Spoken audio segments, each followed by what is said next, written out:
Hi, this is Alex again. And again, I'm talking about water. It seems to be a never-ending story, but I believe there's a lot of confusion still out there. And my latest tweet, where I've been expressing that, received a lot of likes, so I thought it's probably worth really to go into this matter again. So in this video, I'm going to address 4 different areas. Number 1 is the water in the state of Brandenburg generically. Number 2 is a court case you've heard a ton about. I'd like to clarify all of that, how this have happened. Number 3, the decision of the judge and what that means, because there was a ton of confusion around this too. And last not least, I'd like to give a little bit an outlook from my point of view, in my opinion, about Tesla and the next phases. So let's go into number 1. The state of Brandenburg is a place where a lot of water exists. So Brandenburg is not limited really in terms of water.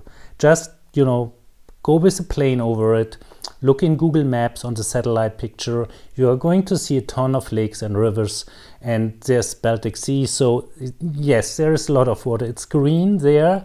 So obviously there are trees growing. So it's not desert. And that's important to point out here, because if you read the international news, you get the impression parts of Germany are as a desert. That's absolutely not true. The problem Brandenburg has is simply the water management, the administration of the drinking water, which should not be confused with water as such. Obviously, we are not drinking from the water out there in the street. We are getting very clean, high-quality water from water supplies like WSE. And water is a very emotional thing, not only in Germany but around the globe. But here in Germany, it's not privatized. So this is an authority that works or is overlooked from the responsible Ministry of Environment in the state of Brandenburg. So these suppliers are providing the water for industry and citizens, and they're making sure it has a perfect quality, which is fantastic.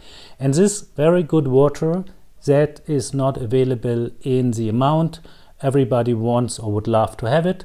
And the problem is not because there is not enough water in that state. The problem is they made almost everything wrong in the last decades, because water needs to go into the ground through rain mainly.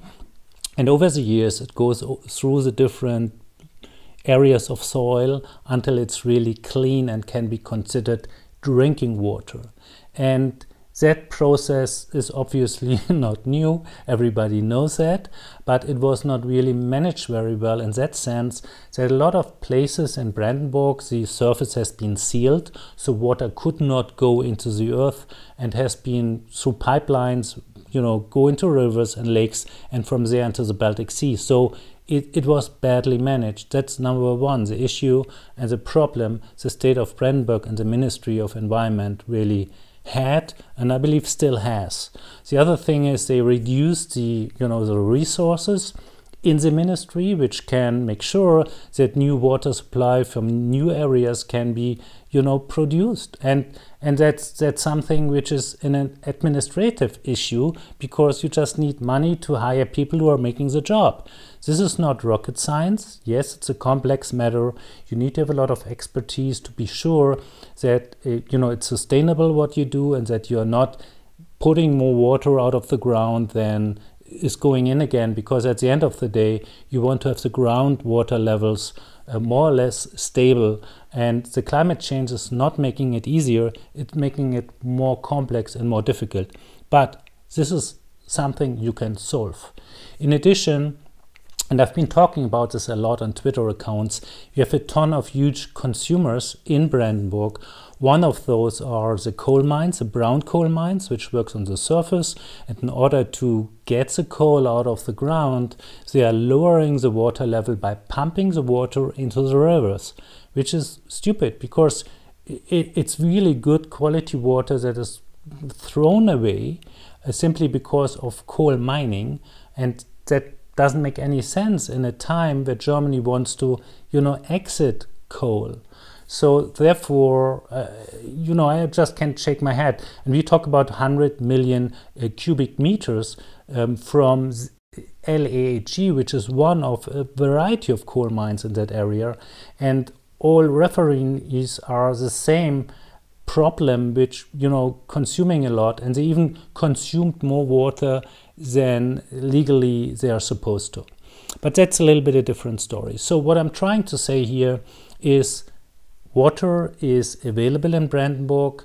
The issue is more the water management, and this has a lot to do with the, the Ministry and for the Environment here, which really did a bad job in the past.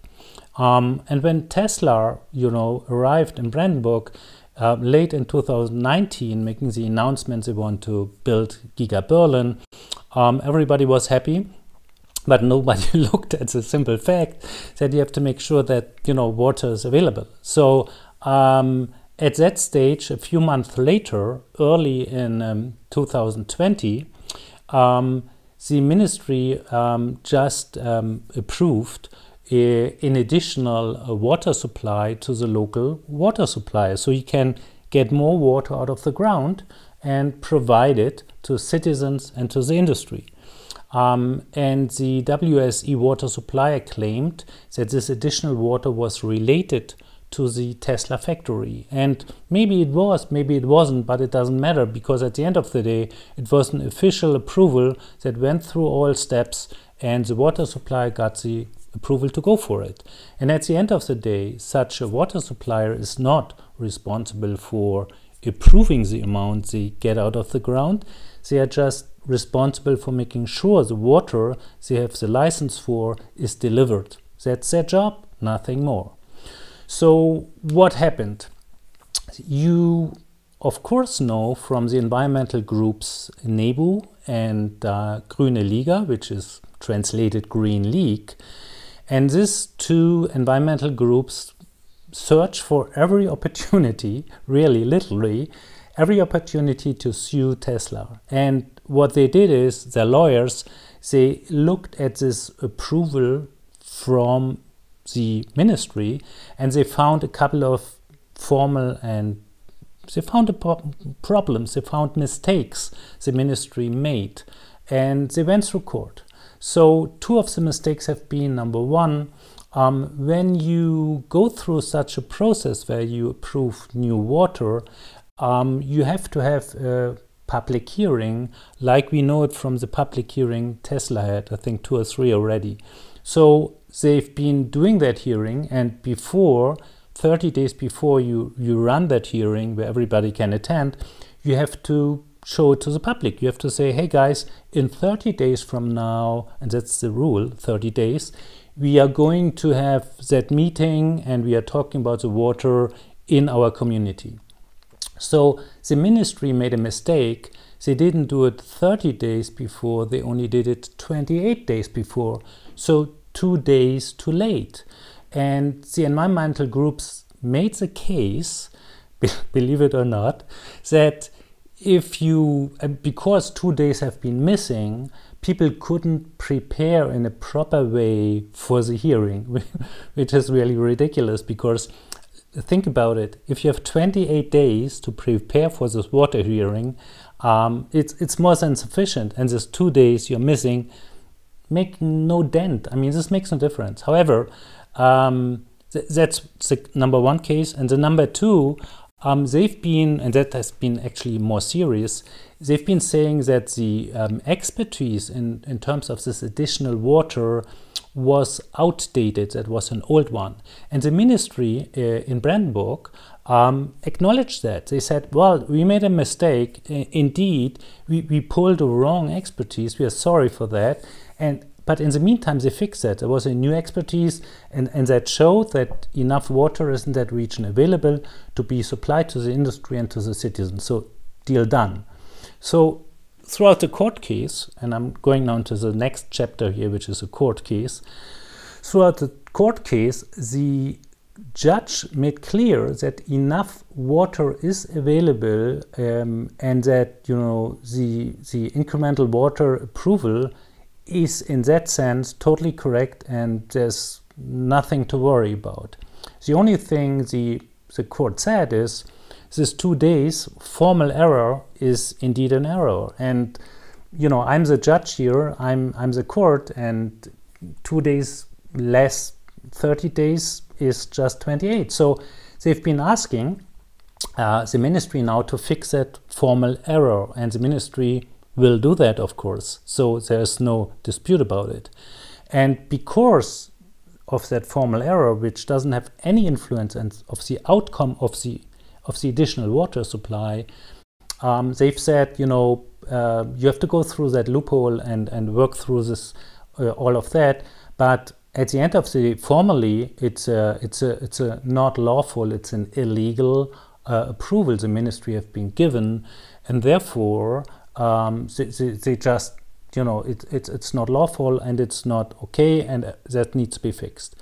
So what the media made out of that is that no additional water can be now delivered, which is totally wrong. There's a difference between a judge saying the approval process has been illegal and the ministry saying we are stopping water supply. This is totally different, separated decision points. So the ministry is at the end of the day the responsible authority to decide whether water is delivered or not. So, and the ministry already said in the last days that they are going to tolerate this additional water supply to the moment until the issue is fixed. This is, remember, 30 days, 28 days. So, in other words, there's no interruption, there is no delay in terms of Tesla producing or receiving the water they need. There's absolutely no issue here. The media and a lot of people on the Twitter accounts are making a big mistake here, totally misunderstanding what it means in terms of what a court is saying and what an authority is saying. So there is, and the judge made it clear throughout the hearing that the authority, the Ministry of Environment, can decide for tolerating the additional water supply until the moment this is fixed. Obviously, nobody listened to that. I mean, I've been trying to make this clear through my Twitter account, but most people just didn't listen. And even today, I find a lot of articles and media reports totally get that fact wrong. So there's no issue. Water is going to be supplied. And we all know that last Friday, there was a big announcement from Tesla. We've been all waiting for that. The permit has been received and the permit has been given to Tesla. Hooray! And the next hour, everybody was saying, "Oh, but there's no water, and because there's no water, they can't really start production," which is wrong. I mean, forget that. Water is available and water is going to be supplied. Then there was the confusion around the additional water. So people were saying there's only part of the water approved and can be supplied, which is again wrong. The 1.4 million cubic meters Tesla is going to receive sooner or later from the water supply WSE is not at risk. The authorities, the ministry said this already. They tolerate that this is going to be delivered. So there's no confusion here. Just be clear with that. Another point I'd like to make, which is really kind of a funny thing, is that the water supplier is, there's an oversight from the ministry on the water supply. So if you will, that is a body of the ministry. And the funny part is that the WSE water supply didn't sue the ministry. It was the environmental groups. And the environmental groups joined together with the water supplier, kind of making the case that this is not legal and water can't be supplied. WSE, the CEO, Mr. Bähler, even said, if this, court decision is negative, we have to stop water supply the next day and we can't deliver to Tesla. And now we know, and I've been saying this before, that this is totally nonsense. That's not true. I mean, I don't get why this person still has his job, because that is irresponsible. He made a lot of bad and wrong statements in, interviews, and obviously he enjoys all the attention he's getting. but I don't know what's happening here. I know there's a little bit of vendetta going on, I believe, between Tesla and this water supply, in particular Mr. Bähler, the CEO. But I don't know, why he's behaving like he's behaving, because now he looks really bad. I mean, he made a lot of predictions which have been shown to be completely wrong. His conclusions and his judgment about what they need to do after a decision court is negative for the ministry shows that he's not making really good evaluations, and someone who's acting like him really shouldn't be in that position. I'm afraid that I have to say that it's really not nice, but I'm following this now since years, and he's using every opportunity to hinder and to smear Tesla, and that's not a good thing. So funny enough, these environmental groups joined up with a water supplier trying to sue Tesla indirectly in terms of putting roadblocks in, and all of that failed. And we've seen last Friday when the Minister President Wojtke from Brandenburg made the announcement about the construction permit for Tesla, that he said they can start after they solved and ticked off the 400 requirements and obligations, and in 2 weeks they can get started. Another thing, nobody really listened to. Everybody listened to this court case decision and got it wrong, which I find pretty sad. But this is how it developed, and this is how it goes. Right now, we have officially from the ministry the statement that they're going to tolerate the additional water supply. Obviously, they're going to fix the entire issue around this formal mistake, and then they are fine, and everything is clear. What we've seen today in the news actually is that the environmental groups, the lawyers, indicated that they are looking into an appeal. So I've been writing it once the statement, the sentence came out from the judge, from the court, that they lost the case. Everybody wrote Tesla lost the case, and I wrote the environmental groups lost the case. And this is now proven to be wrong, because this environmental groups are trying or even considering to appeal. And again, the judge said there's enough water in that region, period. So that conversation probably is going on. I don't think this is the end of the story. They're going to try to continue to fight, but no worries. The water is guaranteed. There's a sealed and signed contract in between WSE and Tesla in place for 1.4 million cubic meters water, peak water amount for a year. And I have no doubt that this is going to be delivered. I have no doubt that there's enough water for Tesla for phase 1. So let's talk about phase 2. We all know that phase 1 is Model Y with 500,000 vehicles per year. And there's going to be probably, very likely, I believe, a phase 2 with Model 3, because that's a very popular model in Europe and in Germany. In February and year to date, the Model 3 is the most sold BEV in Germany. As a brand, even ahead of VW and all other brands, so it's the #1 brand here. So I have no doubt that there is a need for production of that Model 2 in Europe, and so therefore I'm very confident that there will be an extension beyond phase 1. So obviously you need more water at that point in time, but this is not going to happen within half a year or even a year. I expect that to ramp up will take a little bit of time, although I believe Giga Berlin will be faster than most expect. We've seen this throughout the construction phase. Tesla is learning and improving from factory to factory they are starting, so they will try to be faster than Shanghai, and I believe they have a good chance to do that. So in other words, sooner or later they will think about expanding, and at that point in time new water needs to be available. And WSE is probably not the right supplier because they are at a certain limit already, but nevertheless there are water supplies around there too, and they are trying to find new water sources already as we speak. So there's a lot of effort in the background in order to make it happen. In addition, if all of that fails and worst comes to worst case scenario, there's always the opportunity to go with pipelines. And I'm sitting here in a town recording this video where the water is supplied through pipelines all the time.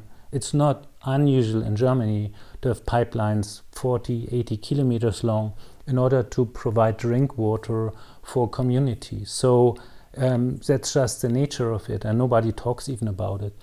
Obviously, if Tesla is into play, it's a different discussion. So what I'm trying to say in terms of outlook, I'm not really worried. I think there's a lot what the ministry needs to make happen, also hiring the right people in order to accelerate the processes. And you've heard before that I'm a critic of a lot of regulation that is in place there. So there's a ton that needs to be done. And one of the things is definitely the water management that needs really to be restructured completely. There needs to flow more money into that. They really need to fix that problem. Otherwise, it's going to be a challenge for the years to come. And they certainly don't want that. So I'm quite confident that they're going to address that and they're going to solve that. I'm totally convinced that there's not going to be an issue with Tesla and water for production in Giga Berlin. And having said that, I hope this helped a little bit to clarify stuff. If you have questions, just put it in the comments below the video. I'm reading them all, and I will try do my best to answer them.